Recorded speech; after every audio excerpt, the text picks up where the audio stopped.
back from Yorkshire, where apparently it's forward land for backwards farmers, I was told last night. And if you can't farm there, there's something wrong.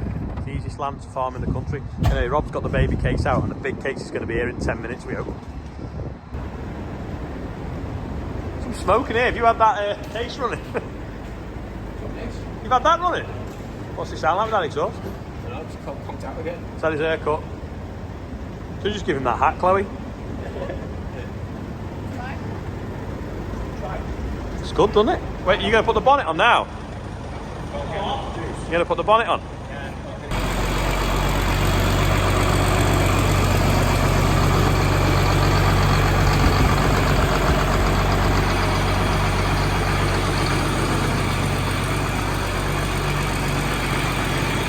Where's the fuel pump?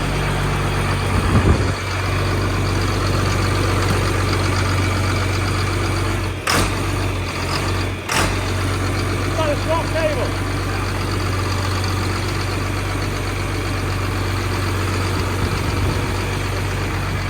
Where's the throttle linkage?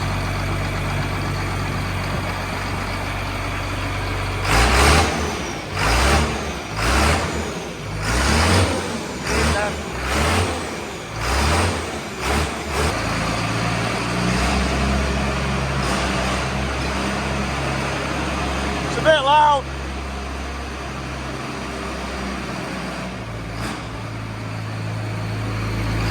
Got a rubbish lock on it. Gonna take it round now and put the bonnet on.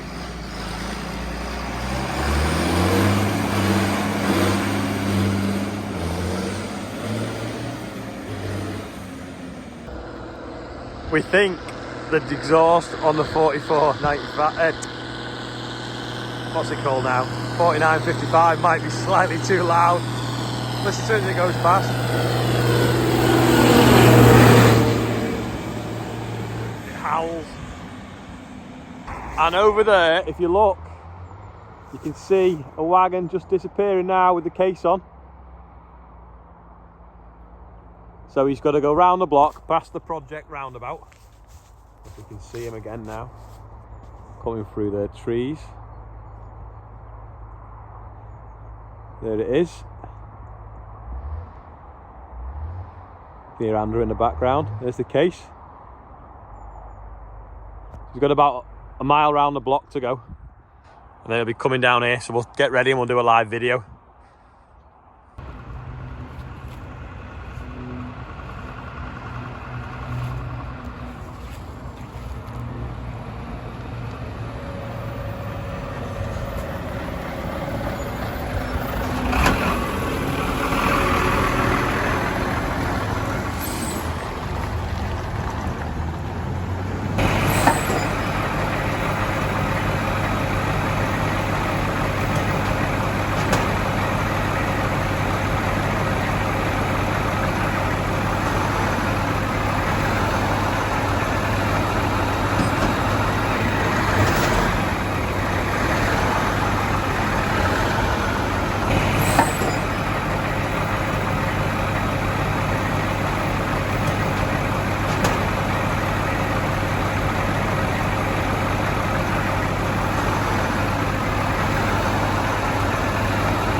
Just going to lift the bonnet back on the 4955. I'm getting confused with all these numbers.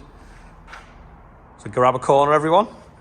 Right, I'm on the weighbridge and it weighs exactly how many tons with me sat on it. So have a guess. Just in the field with it now, it does 30k on the road. So probably not quick enough for the tractor run. Sorry, excuse me. Anyway, I'm just looking here where the flood was. So the wheat's gone a little bit yellow now, which is a bit of a shame.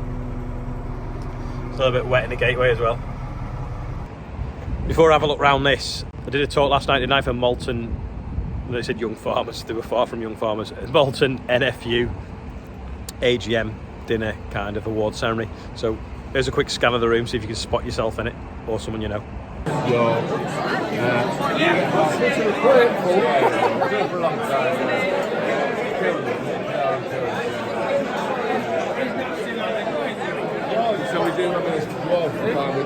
Right, now we've done that, let's have a quick look at this. So it's basically got the same lights as the 1455, which is hardly surprising because they're both the same era of tractor.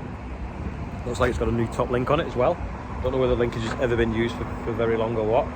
And some of the pipe work on the back looks like it's been renewed. Now, if I look at the photographs on Richard Parris's website from when he sold it, it looked like he may have changed them, or whoever sold it into the UK did. Tyres on it are absolutely immaculate. Well, apparently that is because it's been on a peat farm, extracting peat, so it's not been abrasive on the tyres. And it looks as well to me that Stocks has refurbed the wheels in Cambridge, because you can clearly they've been shot blasted and sprayed. Done a really good job on it, and it's got stock stickers on it. This looks to be fuel tank or hydraulic tank, not sure. Probably hydraulic tank because of the fuel filler cap the other side. Front indicators, same as every case has had. So all the little 895s, right up to your 4230s, have them little click-on lights. That's faded as well, so we'll maybe paint them. The engine, not worked out yet. It's got 2 batteries, so I'm not just sure whether it's just to give it extra amping power or it's actually a 24-volt system on it.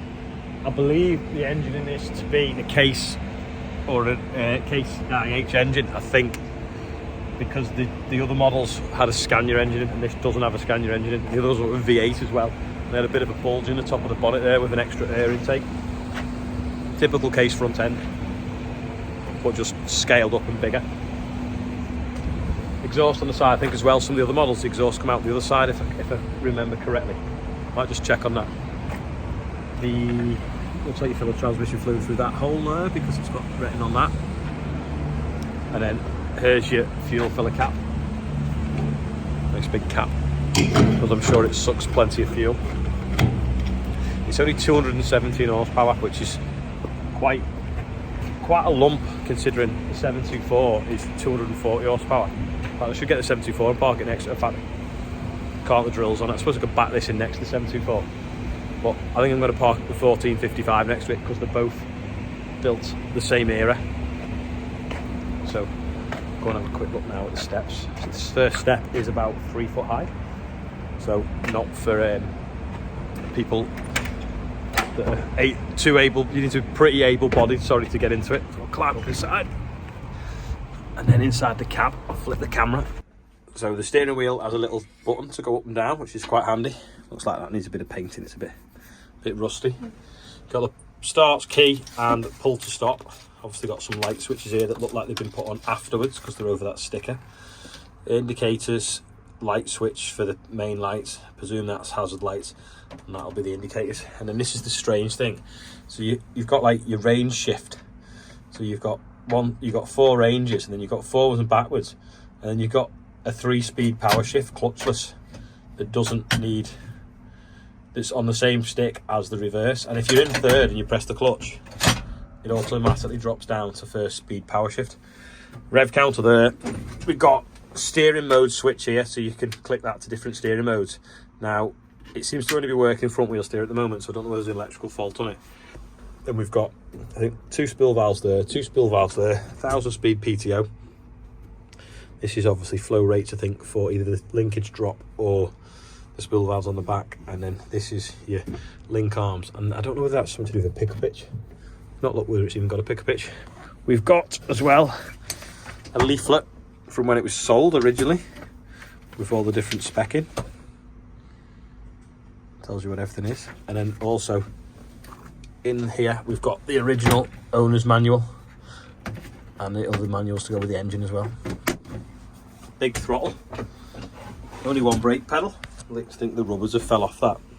And we've got this piece of cloth here, which I presume is either fell off the door or fell off the roof. I think it's fell off the roof because in the photographs at the auction it was hanging off the roof.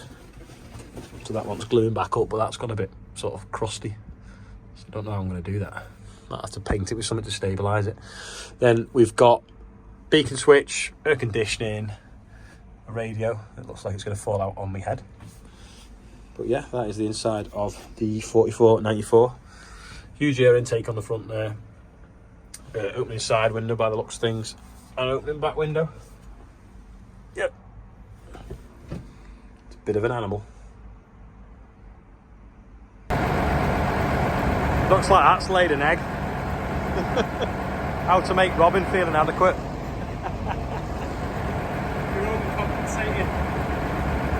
So back in the day, a MAXXUM was quite a big tractor, but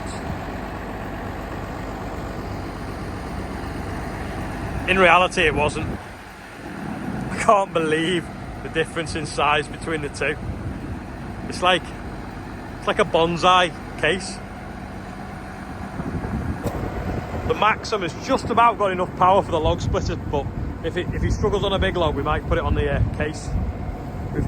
We've got this on demo for 3 months over winter. The MAXXUM. No, I'm only joking. We made it years ago out of an old gate post. A ram off of flexi coil rollers. I bought a valve block for it and a frame off an Allman sprayer and a blade off a bucket, and then it used to have a piece of elastic that made it auto return round the pulley. Where's the pulley gone? There's a pulley on it. It just fell off. Anyway, I had a pulley, so when it went that way, it returned itself. Satisfying crunch. Andrew's putting the panels back on that, and the Domino's pizza's just been delivered because we were all too cold to leave out the workshop, so we got it delivered. Look at the difference in size: 240 horsepower, 360 horsepower, 240 horsepower. We don't know, maybe 180. 217 horsepower and 145 horsepower. On the road, testing the case to see how fast it goes. The MAXXUM, what we're doing, 18 mile an hour. Ah, it's a bit bumpy.